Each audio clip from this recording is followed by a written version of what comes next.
Hi, this is Zak Mir with the Bulletin Board Heroes on Thursday, the 20th of September. Starting off with Cyanconnode holdings, where you can see that's third day above the top of this wedge formation from the beginning of the year, and also the 50-day moving average, 9.29 pence. While we hold above the 50-day line, looking for, I suppose, 20-25 pence. The gap higher within the formation normally suggests, or would suggest, that we should be on the optimistic side of upside from this situation.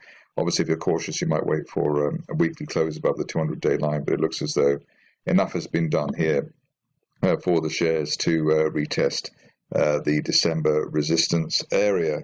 Onto a stock which I flagged a couple of times in the recent past, Empyrean Energy. The break here through the top of the wedge around 10p. Bit of a pullback there after rejecting the 200-day line, but we're back there around the 11 pence level now with a V-shaped or U-shaped bull flag. Looking for a 20 pence plus target at the top of the overall broadening triangle formation. Stop loss back below the 50-day line at just under 8.5. Stock which I haven't looked at here before, but looks like we're in time for a fresh leg to the upside here. Elecosoft already had a massive move from March. Beautiful gaps through the 50-day and 200-day moving averages in January and February, and never looked back in terms of the 200-day line since then.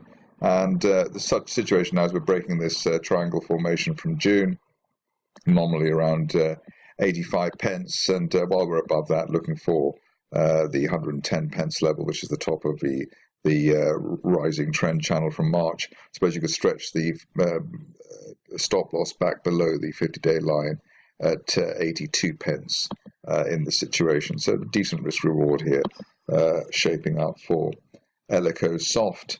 Onto a stock which I haven't looked at before, but looks as though it's bottoming out rather well. Frontier Smart Technologies, falling wedge breakout, classic situation there. Luckily in this situation at the bottom of the range, which helps in terms of people looking for a bargain, and breaking nicely above the 50-day moving average today so far at 50 pence. So while we hold above the 50-day line, looking for quite a quick move towards 65-70 pence over the next week or two.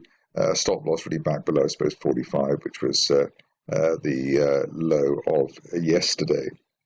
Onto a stock which I flagged as long ago as the 26th of July.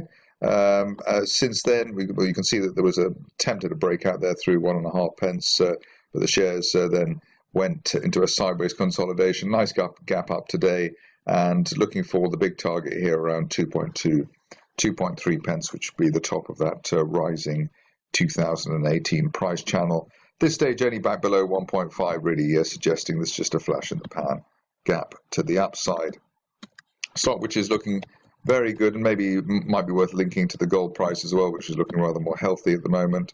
SolGold, here we've had a nice, a nice breakout through post-April resistance at 29 pence, and while we're above that, looking for quite an optimistic, another optimistic target here, as high as 55 pence plus, which would be a 2017 resistance line projection. We'll see how that goes, whether that's too optimistic or not, but that seems to be on the cards while we hold above 27 pence, which was the recent, well, 26.75 pence, which was the recent swing low for the shares.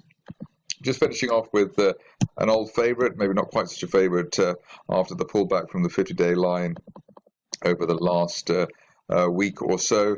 Back in at the floor of this falling wedge from May, so and also the 200-day moving average at 14 pence. Ideally, there's no break back below 14 pence on an end-of-day close basis over the near term. Obviously, if you're cautious on the stock, which quite a few people are, you'd be waiting for a break back and holding the 50-day moving average at 21.6 pence. But the bargain hunting situation here is around the 200-day line, which held in August and would hopefully hold again now. That's it for me. More updates tomorrow.